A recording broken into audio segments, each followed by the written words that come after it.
This is the Average to Savage podcast with Paul Guarino.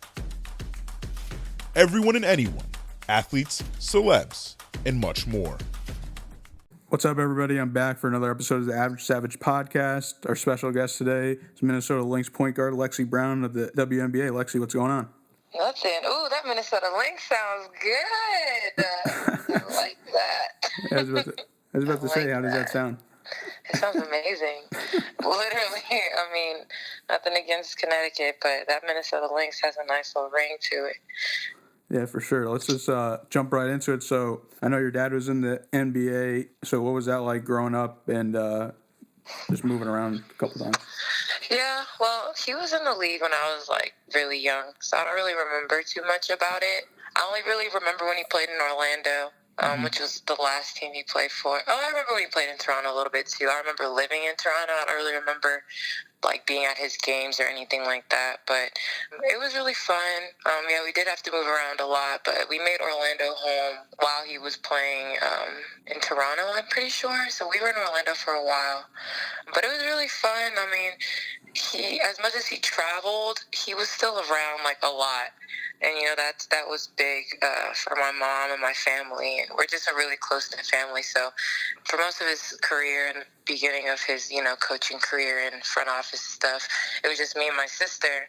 Mm-hmm. So whenever my mom wanted to, up and go see him or take us somewhere, it wasn't really a problem. But now there was four of us, so, we kind of had to stay put a little bit more while he was on the road. But, I mean, we made it work, and, our family's super close, and a lot of people don't understand how it works, but it does.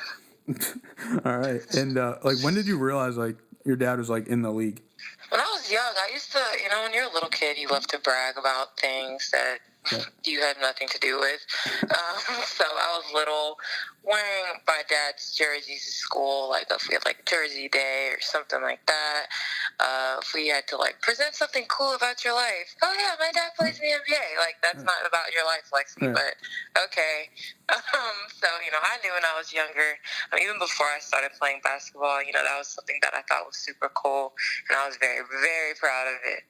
Yeah, definitely. That's dope. And how'd you get to start playing basketball?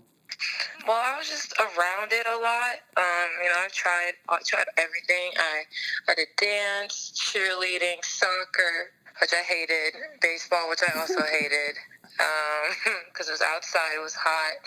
So I already knew that I had to play an indoor sport. I actually played tennis for a while. I remember watching Venus and Serena a ton when I was little, and I wanted to be like them. But again, outside, couldn't do it.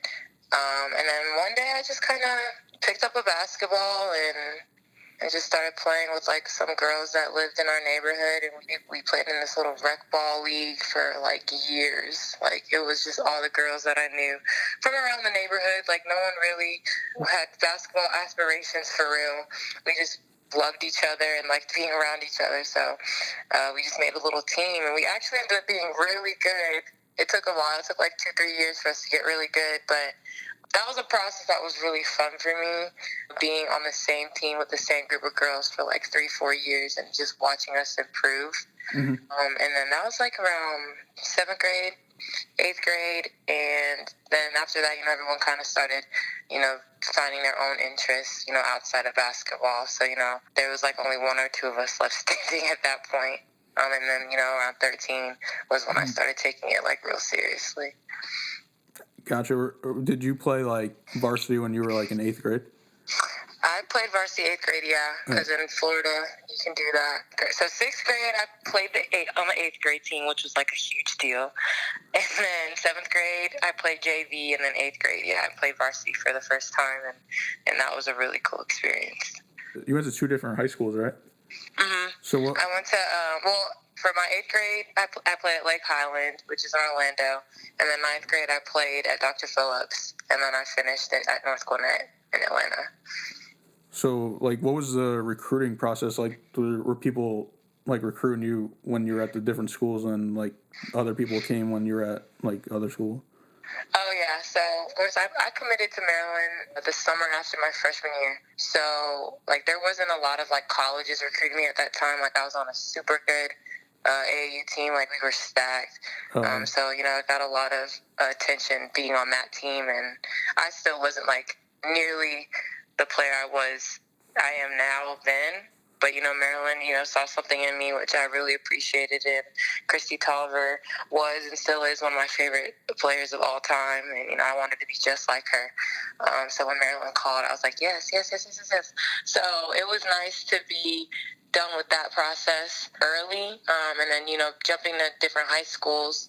You know, it was a family decision for us to move from Orlando to Atlanta.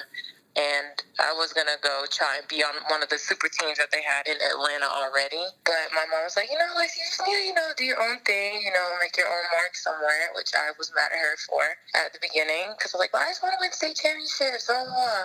Yeah. And she's like, trust me, like, this will be better for you. So I ended up going to North Gwinnett, where we had a pretty solid team, but we ended up getting like 3 or 4 girls move into the district to come play at the school, which was really cool because North Gwinnett really wasn't never a school known for having a really, really good basketball team. So for us to, like, you know, kind of turn the program around for a couple of years was really fun. And, you know, we didn't win a state championship, but we got to a Final Four and we got to the state championship game, which was really cool and a big accomplishment for us. Yeah, now you played at Maryland for 2 years and you went to 2 Final Fours. You were All-American. So what was, like, the overall experience like there? Oh, I loved it there. DC is a really cool city. It was a humongous school, so I met a lot of really cool people. The atmosphere was great. The men's team, like, they were pretty okay. They weren't that good when I was there, but they've gotten better since I've left. It was fun. You know, I've met some of my best friends at Maryland that I still talk to this day. It was fun, but, you know, I made the decision super early, and, you know, I don't think it was a wrong decision. I still wouldn't change where I started my college career at all. But that Big Ten move, like, hurt my soul. I hated it, and I just didn't like the way they went about it. They didn't give us a heads up about it or anything. The news came out the day after our signing day, and we all were like, what the hell? Like, that's messed up. Like, they could have just won, because I don't think I would have not signed to Maryland, but it would have been nice to, you know that they were planning on switching conferences. Yeah. But I had a really good time at Maryland. You know, it was just time to, you know, make a change for myself. So what was the ultimate decision why you transferred? It was just, I just wanted my family to be able to be involved in my college career. So the first year, they got to come to, like, some road games, because ACC, you know, everything's kind of close to Atlanta, at least in, like, the southern part. Like, where the schools are. But, like, my mom and dad and siblings, they were never able to come to any home games. I think my mom came to one. Oh, she came like one of the weekends we hosted the NCAA tournament. And I think she came to Greensboro when we played in the ACC tournament, but we only played one game because we lost early. So she didn't really get to come a lot, and then I really like having, like, my little siblings come to games too, and they were never able to come because Maryland was just so far. And then Big Ten, I just forget it. Like, they weren't at any. So the only time my whole family was able to come to games was when we got to the Final Fours. So, you know, that was a huge motivation for me. The second year, of course, I'm like, okay, well, if I want everybody in the stands, we got to go back to a Final Four so everybody can come.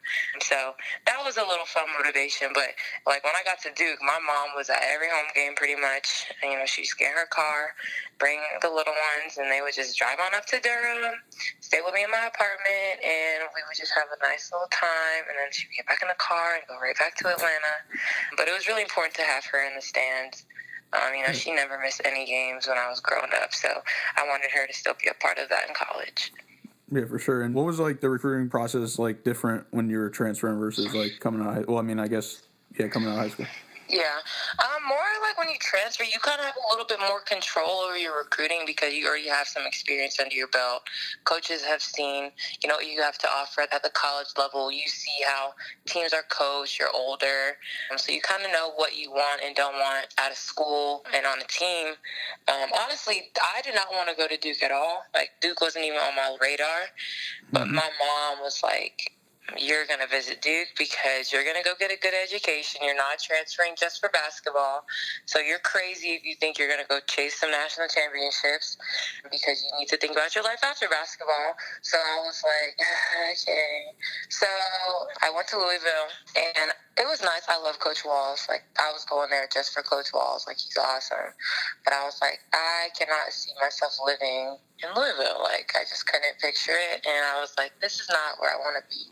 And I couldn't be number 4 because somebody was already number 4 there. So I was like, I don't think this is the place. So we kind of were stuck. And my mom was like, just go to Duke, Lexie. Like, they really like you. Like, they were interested in you when you were younger, too. But you committed early, so they didn't really have a chance. So, like, give them a chance. So I went, and I fell in love in like 10 minutes. So I was like, all right, Mom, like, you got it. But, the visit was a day, I think, because it was so quick. But I fell in love with the campus, with the coaching staff. I met some of the girls on the team that were on campus at the time, and it was really fun. It didn't take a lot to get me to go there, and, it's the best decision I've ever made. Gotcha. It seems like your mom's right a lot. She is. She really is. Moms know best. That's real. At least when it comes to my mom, she knows. I swear she doesn't know me, but and we're not even that alike, which is a funny part. But she knows me so well. So when I'm making big decisions and doing things like that, I always call her, even if I don't like what she has to say. 9 times out of 10, she's right. And what was the year sitting out like?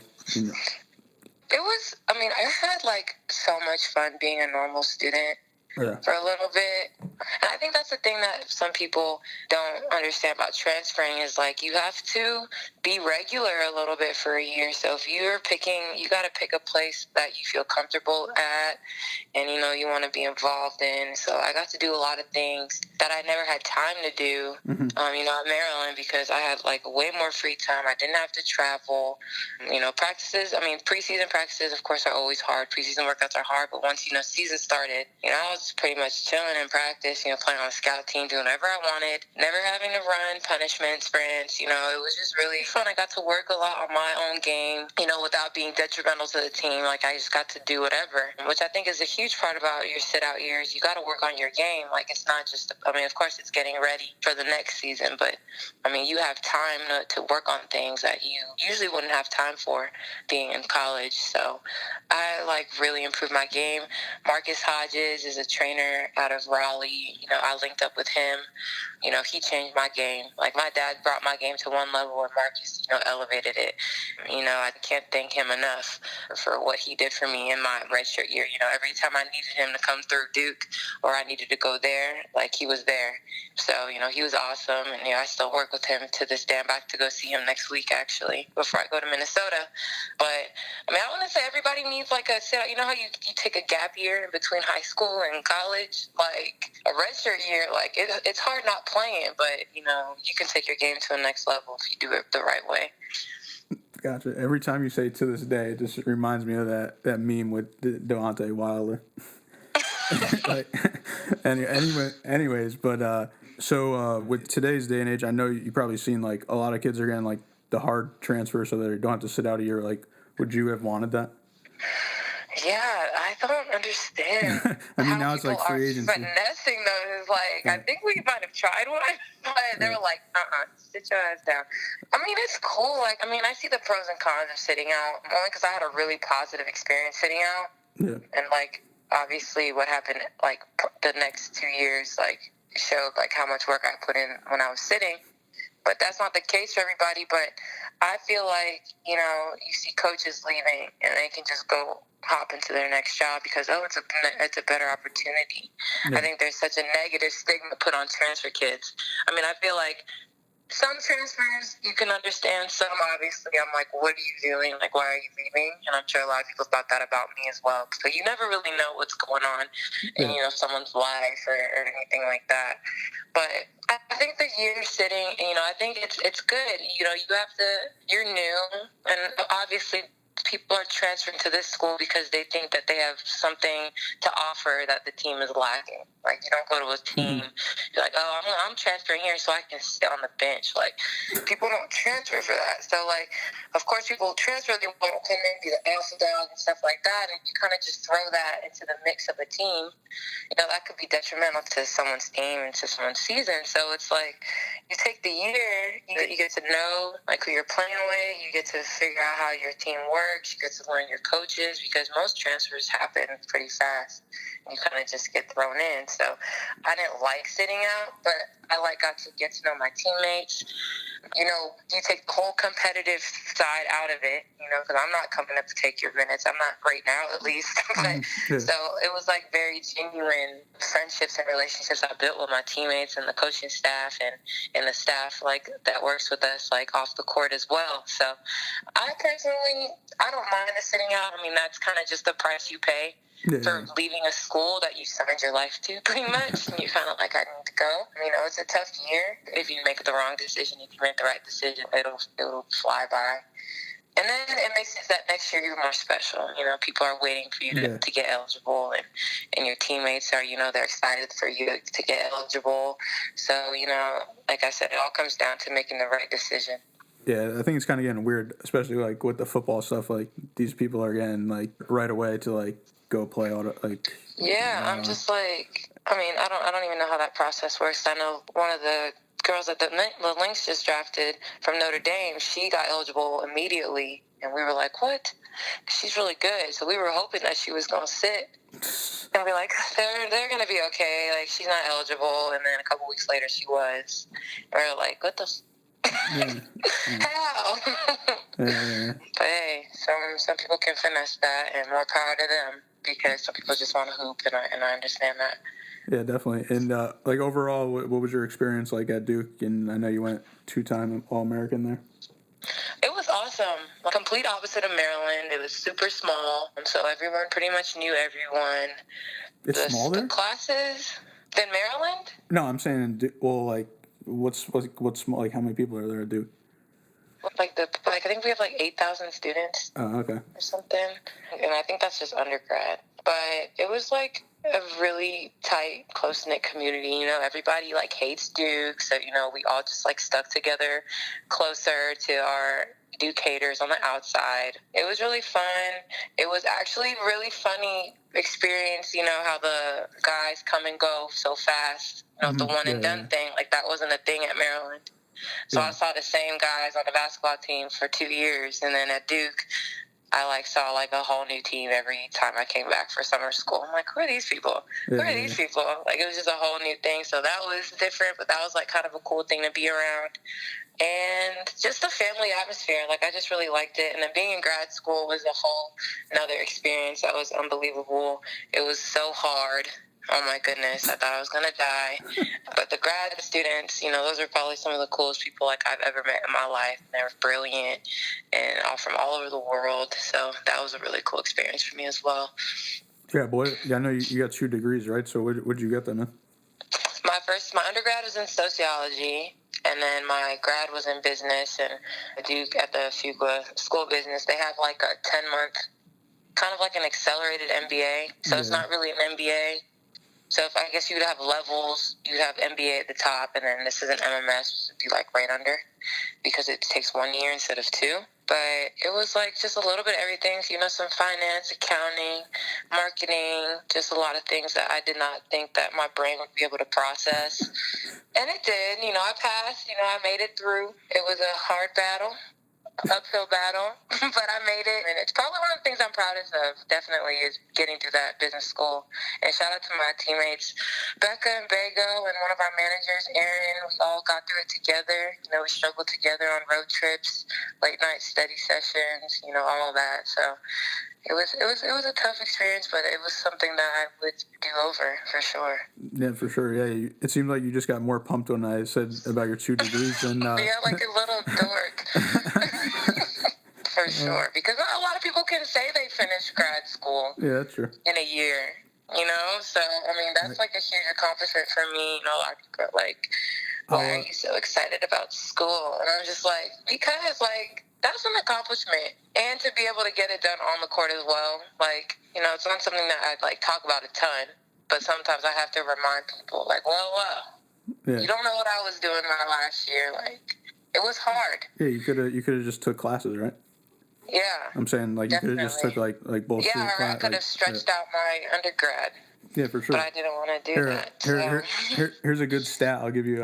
When I looked it up when I was going to grad school, it was at the time, I was like 2015. It was 8% of Americans have a grad degree. Dang. So I think that's low. I think that's pretty good, right? Low. That's a nice stat that I'm gonna start throwing around on people. Yeah. Yeah.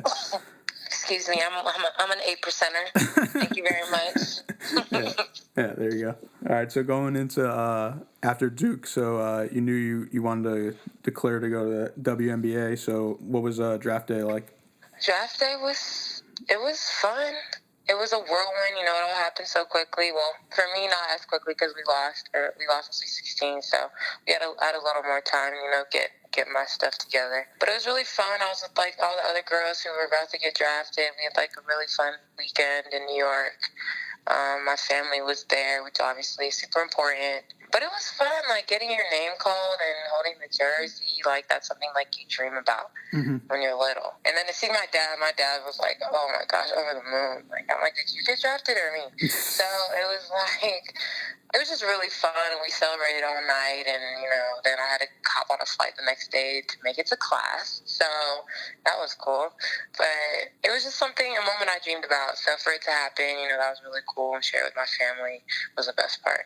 Yeah, you were the 9th overall pick. Did you know the Connecticut Sun were going to draft you, or did any teams talk to you? Yeah, I had an idea. Like, you talked to some of the teams, so there's a handful of teams that I spoke to that I had an idea that I was going to. I actually thought that Seattle might have drafted me because they were looking for a point, but they went with Jordan, which is also an amazing pick for them. You know, she helped them win a championship.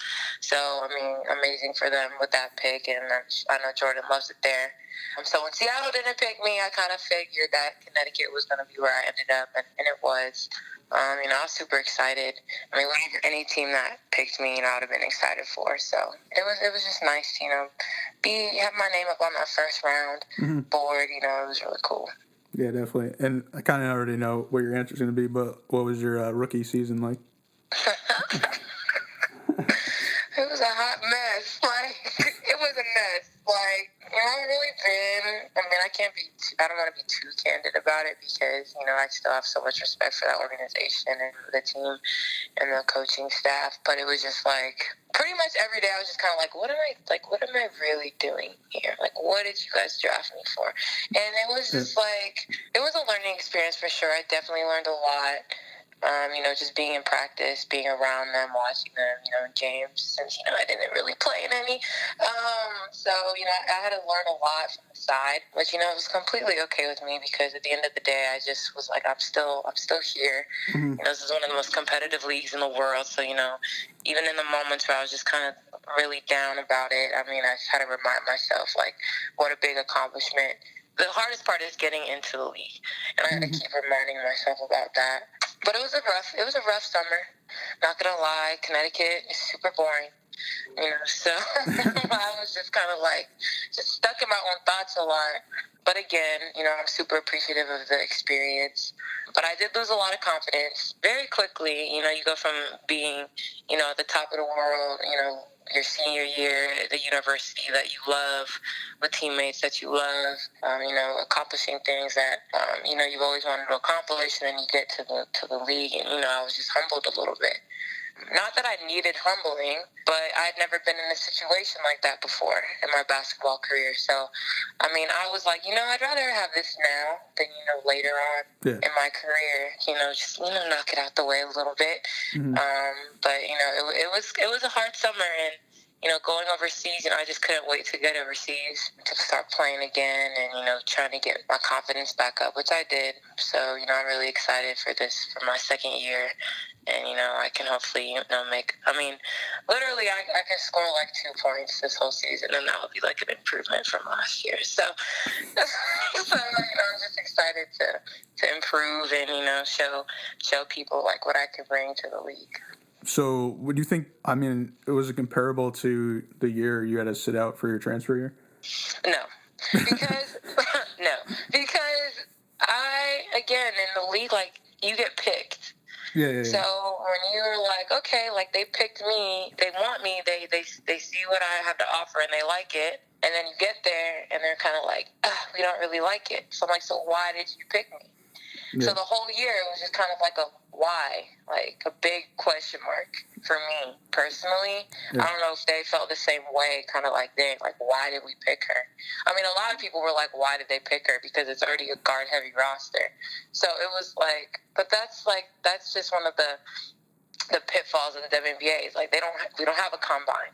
We don't have time for interviews. We don't have time for that. They kind of just look at what you did in college, Mm-hmm. kind of throw a net into the ocean, and hopefully that something works, because they don't have a lot of time to dissect your game, your personality, and stuff like that the NBA has, and that's just because of the time constraint. But sometimes it works, sometimes it doesn't. More times it works than it doesn't. And unfortunately, I was in one of the situations where it just didn't mesh. But again, I learned a lot. So I guess it was a little bit like my redshirt year sitting. But my redshirt year, like, I was watching, knowing, okay, like, I can help later. But in Connecticut, I was just like, I don't know what they want me to do. And I don't think I'm ever going to have the chance to help them in the way that I want to help them. So it was just kind of like a shitty situation. But we, obviously, they felt the same way because they got me out of there with the quickness. So, I mean, no ill feelings towards them. I hope they feel the same way. But, it was just one of those learning experiences that you just have to grow from. Yeah. Oh, yeah. Another stat I've been hearing a lot. I think it's 144. That's how many women are in the WNBA roster. Yeah. It's definitely like the most competitive league in the world, and it's not even close. And then you just have, and it's just so funny that some of our best players are like some of our oldest players. Like, in the NBA, it's the complete opposite. Yeah. So, I mean, that's just as credit to, like, how women can they just take care of their bodies, and, like, the longevity that they have on top of playing year-round is incredible to me. But, again, playing year-round, like, your body is always ready. So I think that's why the older players are able to, just hop back in the league like it's nothing, because they just came back from hooping for 6 months, killing everybody, and they just come back, and, it's like they never left. So I think that's really cool about our league. But, I'm really excited to see what the future holds, because I know there's a lot of players that aren't in the league that should be, but there's just not enough spots. So I'm ready for, our growth as a league, once the younger players are able to, find a spot. And what was it like playing overseas in Hungary this summer? It was fun. Yeah, it was really fun. I was really homesick at the beginning. Like, I hated it maybe like the first month. I was like, this sucks. Like, what am I going to do? But my teammates were great. My American teammate, Rashonda, she just signed a training camp contract with the Liberty, I think. She was awesome. She's been playing overseas for a couple of years. So, she kind of took me under her wing to make sure I didn't lose my mind. And we got super close really fast, which was really good. But, they work you like dogs over there. European basketball is not for the weak-minded. I can tell you that. If you don't love being in the gym, like, you're going to hate it, because, 2 practices a day every day. That's the thing that I didn't think was going to experience again after I left, like, middle school. So I was like, this is too much. But I ended up getting used to it. I got a little routine, and once I got that, it was really fun. We got to travel all over Europe for games, which was amazing. Budapest was an hour from where I live, so we were always there, hanging out, exploring and stuff. So I had a really good time. I think I made the most of the situation. I've seen a lot of players who just kind of sit in their rooms and, watch Netflix and do nothing. But I was like that sometimes. But for the most part, I tried to, be out and about as often as possible. And it made time fly, for sure. Yeah, how did your team do overall? We were okay. We started the season really well, and we kind of hit a rough patch. We had a coaching change mid-season. I actually got to come home a little early. So they're in playoffs right now. They're in the semifinals still. We had, like, too many foreign players on our team, so, they kind of were like, you know what, Lex, you can just go if you want. I was like, shit, you don't got to tell me twice. I will go home. So, I miss them a lot. I mean, I do wish I was still playing and helping them try to win a championship, but they've been killing it still. So, yeah. I mean, I think this month that I've been able to be home was actually exactly what I needed after, a rough summer and then being home or being away for so long. I mean, I couldn't imagine. They're still in playoffs right now, so you really would just come straight from playoffs and then jump right into training camp, which probably is going to happen in the future. But after the rookie year I had, I mean, I think it was nice to be able to come home, just take a breath, recuperate a little bit, and then head to training camp. Gotcha. And draft day was a few weeks ago, and you got traded to the Minnesota Lynx. So how did you find out, and what was your reaction? I had known that I was going to get traded for a while now. It was just a matter of when it was going to happen. I was actually at the Atlanta Hawks game with my brother, and my agent called me when we were walking in, and she's like, "You're about to get traded." So I was like, "Oh my God, yes, thank you." But she's like, "I don't know what team yet." So she's like, "Just stay by your phone." So maybe 20 minutes later, she called me. She's like, "Yeah, you're getting traded to the Lynx, blah, blah, blah." I was super excited. That team, they just have a history of greatness, which is awesome. Then they showed it on TV, so everyone's texting me "Yo, you got traded?" I'm like, "Yes." Yeah. What? Why would I not know that? So it was really fun. I'm it was draft day all over again. Everyone blowing up my phone and stuff like that. You don't really get congratulated on a trade. But everyone knew, my dad started a hashtag last summer, free Lex, he's a fool for that. But, everyone was tweeting me that, sending me posts saying free Lex and stuff like that. So that was really funny. But it was a good feeling, to know that, there were other teams and other coaches that, still saw potential in me after, the somewhat disappointing season I had last summer. So it was good. And, I feel like I have a fresh start. So I'm really excited. So what are your goals this season? And do you feel like you're, under the radar? Oh, yeah, for sure. I mean, now, I don't want to say there's pressure, but, a lot of people were just you didn't, get a chance, to show. So, I don't want to get out there and be trash bags. So, I feel like there is a little bit of pressure now that, I do need to prove that, there is a spot for me in this league and I belong in this league. I just want to help them win games. And that's all I want to do. I'm not trying to be, a star or, take all the shots or, have all the spotlight or anything like that because they're already a well-oiled machine. I just want to do what I can to help. One of my new goals is I just want to be one of the best shooters in the league. I don't want to just pigeonhole myself to be a shooter, but if I can be really good at one thing in this league, I think it's, being a shooter, off the bounce, off the catch. I'm really good at running off of screens. So, I just want to do things like that, just showcase, what I've been working on the whole year. Gotcha. And they came out with a new logo, a new jersey design. So what are your thoughts on those? Of course, a big AT&T, I'm ugh. But, it's necessary. And we could have worse logos in the front of our jerseys. But I like how they have the team logos on the front now, too, that are big as well. I like them. I'm back in blue, so that's a good sign. I loved our Duke jerseys, so, to be back in blue is awesome. But I think all the jerseys look really good. I think Nike does a really good job with our uniforms, for sure. What about the logo? Our logo? The new WNBA logo. Oh, yeah. I'm not going to say that I love it. I don't hate it. But I'm just why is it so plain? Yeah. It's just black and white.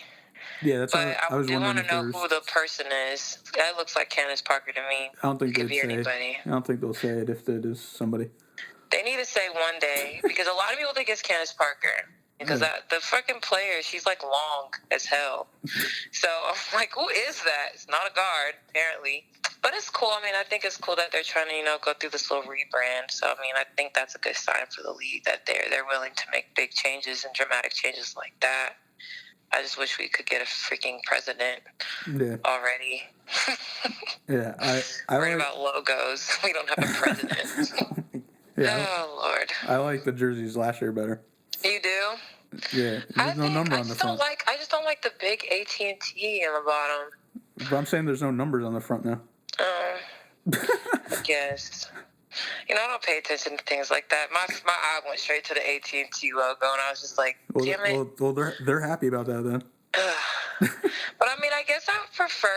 I don't know if I'd rather have the numbers on the front or the pictures. I mean, if you have a cool logo, like our logo's pretty cool, but some other teams have some not as cool logos, so I'm sure they prefer numbers.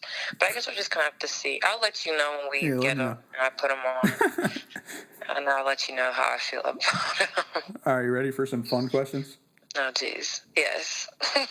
All right, well, this one I just came up with when you were talking about it. Why do you wear 4? 4, my dad wore 4 in college. Right. So, yeah, you can't, he was 7, obviously, professionally, you can't wear 7 in high school and college. So we went with his college number, and, it just stuck. So we all are number 4. Gotcha, yeah, and bringing up your dad again, he was a WNBA coach one time. Would you want him to coach you in the WNBA? No. Nope. Stay on your side. Stay over there. No way. No. He stopped coaching me when I was young. He knew when it was time to bow out. Yeah, gotcha. All right, what about 3 jerseys that you want that you don't own? 3 jerseys that I want Kaepernick jersey. Like which one though? Any of them. All right. Yeah, just one with his name on it. A Dame Lillard jersey and a Kobe Bryant jersey. 24, not 8. What's the worst question a reporter could ask you after a game? After a loss, how do you feel? What? What do you mean, how do I feel? We just lost, especially if it's a game that you shouldn't have lost. Oh, my gosh. Like, how do you think I feel? Oh, like, I remember, this wasn't of course they're going to ask. So, my junior year, we played Louisville. They set up their play. It was after halftime, and they set up their play going the wrong way. Mm-hmm. So, we were guarding our own basket, and they went and got a wide-open layup. So, at the end, we ended up winning the game, but the press conference, they're like, so, what happened? Like we did it on purpose. Like, we didn't do it we're like, they set up the wrong offense. They set up on the wrong end of the floor. We got. Like, simple. There's no explanation for that. Like, you saw what happened. We didn't do it on purpose, but they got us. We got on SportsCenter, everything. Good times. How do you feel about when randoms ask you to play one-on-one? I want to punch them in the face. Like, no, I don't want to play you one-on-one. Would you see freaking Steph Curry in the street? Are you going to ask him to play one-on-one? No. Especially, like, grown-ass men. I do not want to play you one-on-one.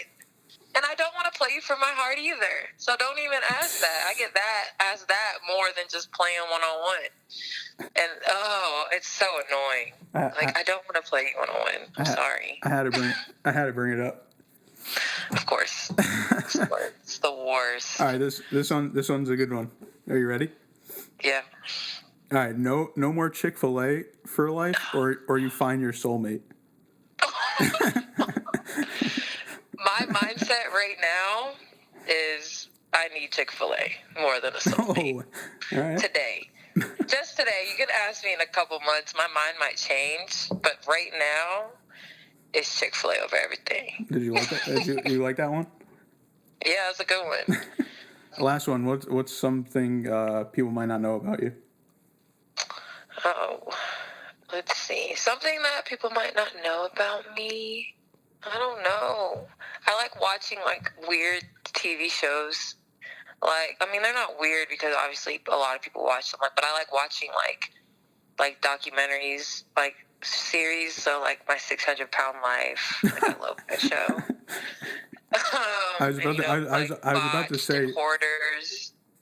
I was about to say documentaries aren't weird, and then you said 600-Pound Life. So those shows, they're not weird, but it's just kind of like people are like, Lexie, how do you watch this? You ever seen like the weird like fetish videos they had on like Facebook, and the lady was like obsessed with like eating diapers? Yes, like, what is it? My Strange Addiction. Yeah, I love that show too. Like, there was an episode where where a guy like peed in cups and he would drink it and he would like bathe in it, and it was disgusting, and I couldn't stop watching it. And there was another episode where a guy had a house full of inflatables and he was in love with them. And this is the best one. There was a guy who had a fetish for balloons. So he would go to car dealerships, and like he said he was rescuing the balloons that they had outside. Yeah. So, I really like shows like that. And then My 600-Pound Life, it's just funny because, they're like, obviously they're like unhealthy. So it's like not a funny show. Like, I don't think it's funny at all. I think it's really sad. But there's like moments in the show that they're like talking about food. And I'm like, same. I feel the same way. Like the guy I was watching the other day, and he was like, when I'm eating breakfast, I think about when I'm eating for dinner. And I was like, I do the same exact thing. So I'm like, I like watching those shows because, one, I'm just like, it just is crazy, like how someone can get that big. Yeah. And I'm just like, what? But then I'm just like, food is like, that's real. Like people really love food. Like I understand them. Yeah, true. But I don't understand how they can get that healthy. So that part is really sad. But yeah, I make all my friends watch it with me, and they end up liking it. So, because when the people like lose weight and stuff, it's like awesome to see. So yeah, I put a lot of people on some weird shows like that. Definitely some interesting stuff. Well, I appreciate I appreciate you coming on. And where can people find you on social media? Instagram, Lexie Brown 4, and Twitter, LexieKaya_4. Follow me on Instagram, though. That's my fave. Well, appreciate it, and good luck this season. Thank you so much.